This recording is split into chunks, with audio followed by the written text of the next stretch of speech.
Welcome to the Colorful Clipboard, where we discuss the building blocks of making dough in childcare. I'm Kate. And I'm Carrie.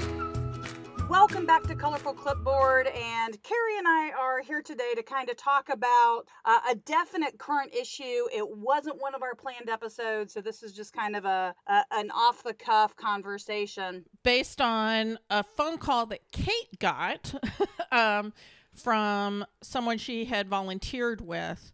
So this is not something that we came up with out of, thin air. It's an issue that parents are concerned about, and people who work with children are concerned about, not directly necessarily related to your child care center. Would you say that it's accurate, Kate?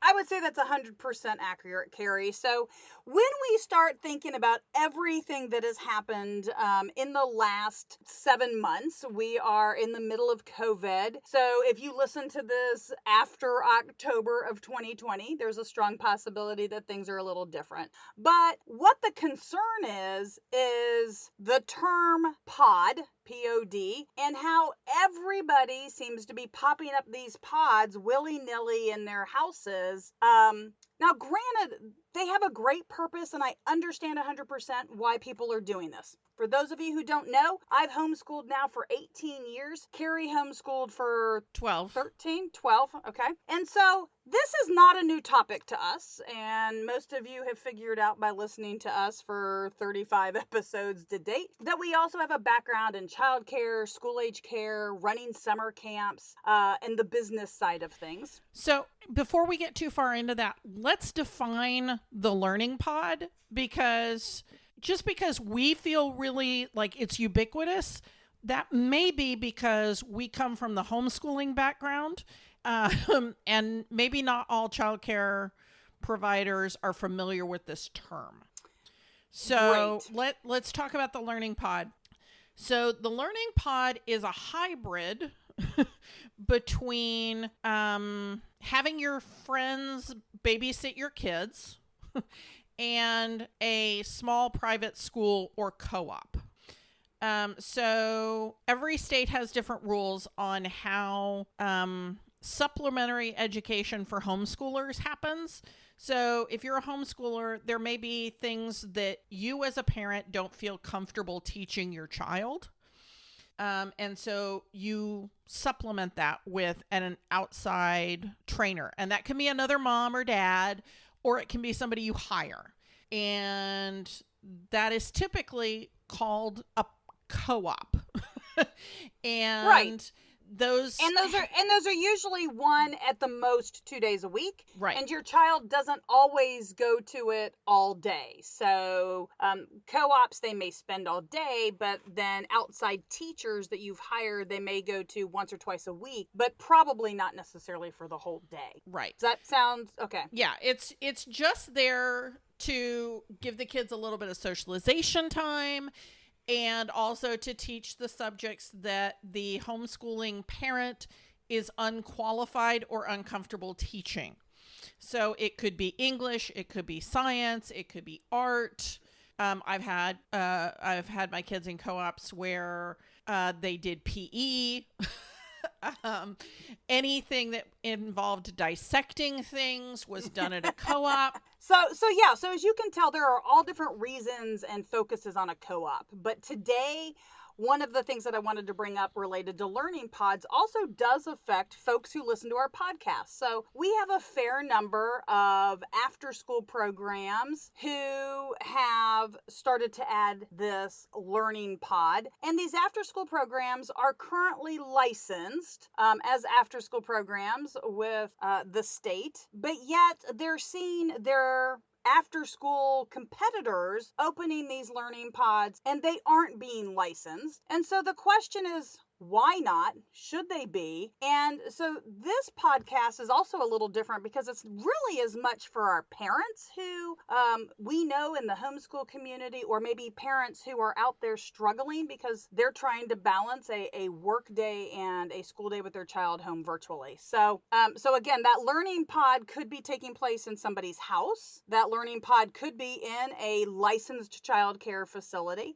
or that learning pod could be taking place currently in somebody's house and nobody's really thought about the legal ramifications. Or it could be taking place in a business that's after school program was exempt from licensure because all they did was, so in Texas, if you're an after school program and all you teach is the sport that, so like a gymnastics studio, right? So the gymnastics studio can provide after school care because all they're doing is providing care after school and teaching gymnastics. They're not doing homework. They're not also teaching ninja skills. They're just teaching gymnastics. So in Texas, that's how an after-school program can be unlicensed, is they're just doing one thing. Right, they're exempt. But if they are now doing a learning pod, according to the law, they're no longer exempt. Okay, so let's define that law real quick, because I think that would be helpful to folks. So the way the Department of Health and Human Services works in the state of Texas is if you have more than 6 minor children, meaning under the age of 18, we have to define that also. Yes, whether they are your children or a neighbor's children. So 6 total. You are meeting for more than 2 days a week, or you are meeting for longer than 4 hours in a day. So if you happen to have 6 kids and you are meeting 2 days a week for 3 hours, there is no problem. If you have 6 kids, you're meeting 1 day a week for 8 hours, there's a problem. If you are meeting 5 days a week for 6 to 7 hours a day because you are providing full-time care while the parents are working, you have a problem. And this is a problem unless you're licensed. Because if you're licensed for school-age care, then you're still golden.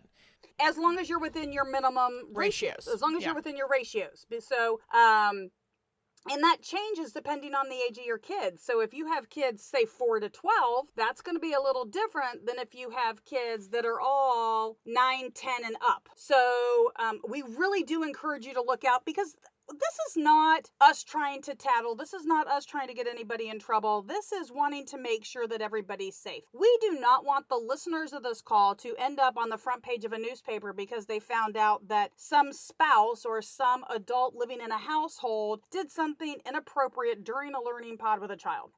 The families who have gone through the rigorous training and licensing to be registered and licensed family homes have had their background checks for every adult in the space. They have CPR, they have first aid, and they are set up as a business. So they have the insurance, they have the tax on their income figured out. I mean, there's a part of me that's really concerned about these teachers who are now tutoring full-time in their house or tutoring full-time in somebody else's house because somebody has hired, a pod has hired them. And all of a sudden, oh my goodness, we have a friend who's doing that. Yes. We should call her. I mean, so what happens all of a sudden? Tax time rolls around, and as a parent, you've been paying, right? You've paid a fair amount of money. You want to take that tax deduction. Most of us do. Well, if the tutor or the teacher who has been hired and is now working full time with a group of kids has not been putting away their tax money, their self-employment tax. Their self-employment tax, and all of a sudden they get audited, and they get audited because 5 families just claimed them as their care provider, and they want to take that tax deduction. So again, we're not saying don't do it. We're saying, figure out what you need to do to make sure that you are legal. Again, it only takes one parent to make that phone call. So if a parent or a neighbor makes a phone call, they have to come out and do an inspection, and that could really throw every family who's been depending on you for a loop. And I think it really affects the centers because you may have staff who you had to lay off, who you couldn't bring back, who this is how they are paying for their life. And so these are people that you care about, right? These are your former employees who you hope to at some point be able to bring back onto your center.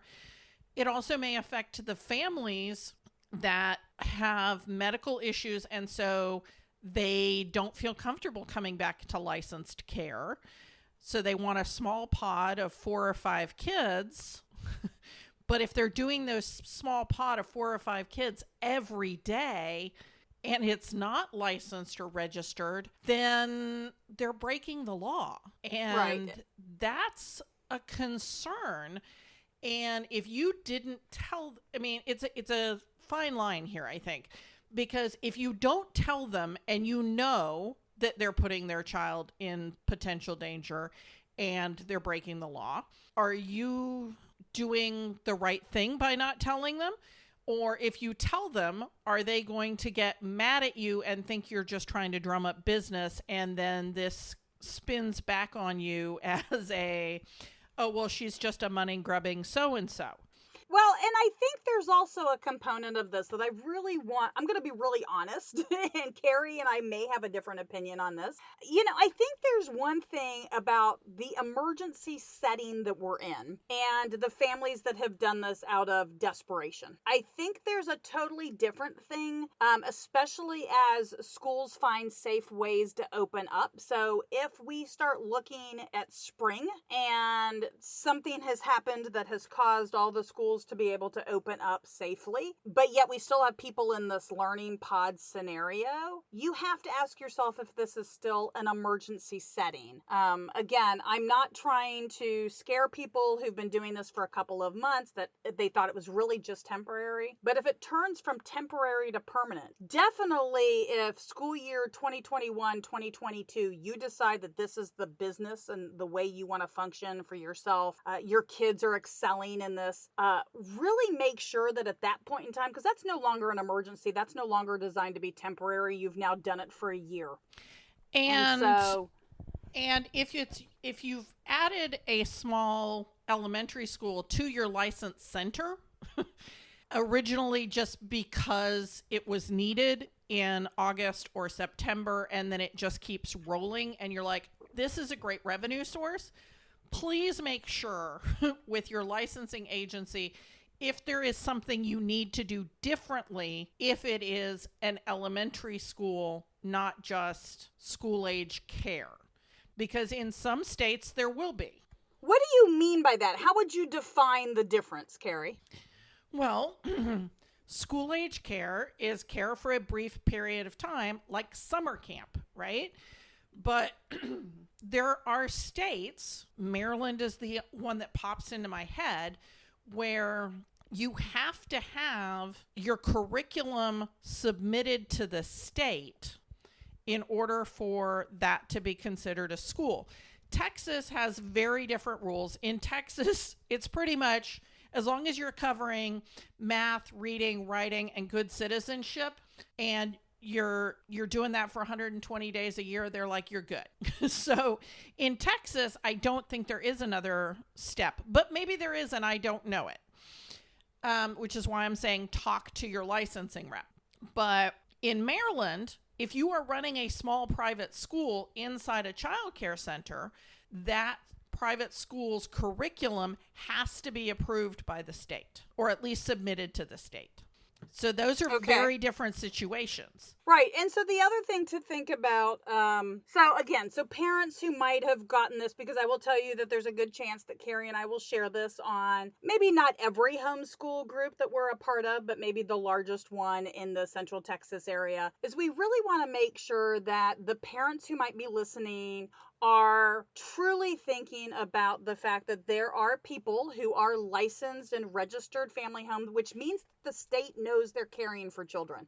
And they have had training. And they've had background checks, thorough background checks. Yes. And again, I know that there are families out there that are creating their pods, and some of them are, 2 or 3 families, but they're large families. And so my concern is that we have they've perceived, there's the perception that it's okay to do what they're doing, because I think some of them feel like this is what the school districts expected them to do. And I want to make sure that those of you who are facilitating a pod, and that means that basically the pod is being hosted at your house, you may not be the teacher, but if you are the pod host, that all the adults in your space are getting background checked, that every teacher or anybody who is teaching these groups of kids. Now, Carrie, would you call it really teaching if all of the kids are on their computer and they're all doing their own online learning? What would be your interpretation of that? Okay, well, that's virtual learning. That's not homeschooling.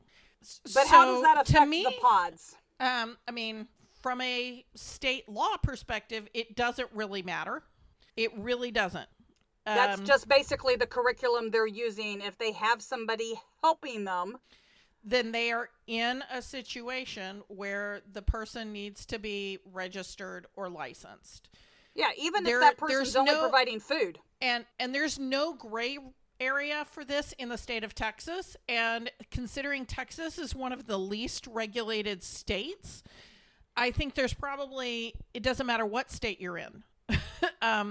There is a need for some oversight, because part of the training that somebody gets when they're going to start a registered family home or a licensed program is how to supervise children of various ages. And is it okay, like at your house, it may be okay for you to let 3 kids play in the backyard by themselves while you're inside doing the dishes. Not if you're being paid to supervise. You have a different legal responsibility, because if they're just friends coming over to play in your backyard, then you have a different legal supervision requirement than if you are being paid for the children to come over and play in your backyard. If you have been paid, then your requirements are going to be higher. And if a child gets hurt in your backyard because you're inside washing the dishes, and that parent sues you because maybe the child broke their clavicle, and that means it's a $7,000 expense, and they don't have $7,000 because it's COVID times, and who has $7,000? And so they sue you because they feel like your homeowner's insurance will cover you. Your homeowner's insurance is not going to cover that $7,000 if you're not licensed and registered, because you were being paid. And this is just a matter of the law. I'm not saying don't let people come over and play in your backyard. But if you're being paid to let people come over and play in your backyard, you have to be there to supervise them. Well, and that even, I mean, I'm going to touch real quick on that one is, if for some reason all of the kids that are in your learning pod are also all part of another group. So it could be your faith-based Sunday youth group. It could be your Girl Scout troop. It could be your Boy Scout troop. It could be your 4-H club. Be really, really even extra colorful if you start to talk about anything related to that during those time periods, because then you also have whatever requirements that organization may have on you. So if you have a swimming pool and you have now allowed the kids to go, I mean, it's Texas, it's October, but it's still hot. If you've allowed the kids to go swimming in your backyard and all of them are part of your 4-H club, have you met the requirements for safety related to not only something like ratios, in other words, the number of kids to the number of adults, but have you Do you provided have a licensed lifeguard? Yeah, do you have the safety measures in place to allow for swimming? So again, we are not trying to tell people to stop their learning pod. Please don't get that impression. We also understand that these learning pods are definitely filling a need for certain families. We just don't want the registered family homes who have been part of our program since 2002. So Carrie and I have been doing this for 18 years. Carrie herself was a registered family home. I was a registered family home. We do not want the professionals who run registered or licensed family homes to get themselves in trouble. We don't want the after-school programs who we've consulted with over the years to find themselves where they had been exempt, where they're no longer exempt, and we knew it, but we didn't tell them, or we told them and they didn't do anything about it. We also don't want those parents who we know who've asked for help in this time where they're so frantic because everybody's home virtually. We want to make sure that everybody understands what they should be doing. And I'm going to just throw this out there also.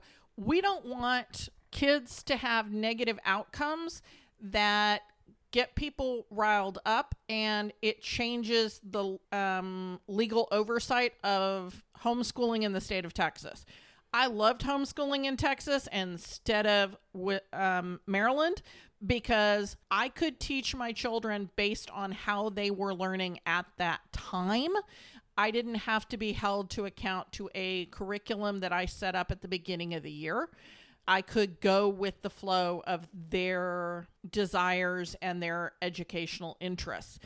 Texas is a wonderful place to homeschool, and if there are some negative outcomes that happen to children during this pod thing, it could ruin homeschooling forever in Texas. It really could.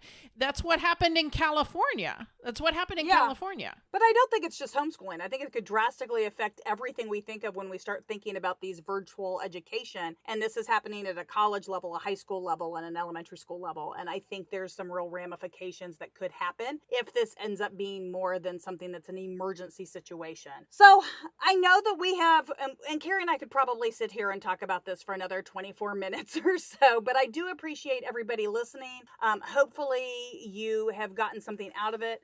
If you want to support Colorful Clipboard, you can always just buy us a cup of coffee, and that is at www.buymeacoffee.com/colorful. And if you want to sign up for our monthly or yearly membership, you get some exclusive resources and mini episodes, and we are so excited to be able to provide this resource for you. Thank you so much, and we'll see you next time on the Colorful Clipboards. Thank you for listening to Colorful Clipboards. Connect with us on social media at Colorful Clipboard, or send us an email to hello@colorfulclipboards. Send us your voicemail with your own questions and stories. If you want to keep learning with us, visit Texas Director, where we continue to have seminars, licensing, programs, and more. This show has been made by me, Carrie Casey, and Kate Young, with assistance from Hallie Casey and Marie Young. If you learned something today, share the show.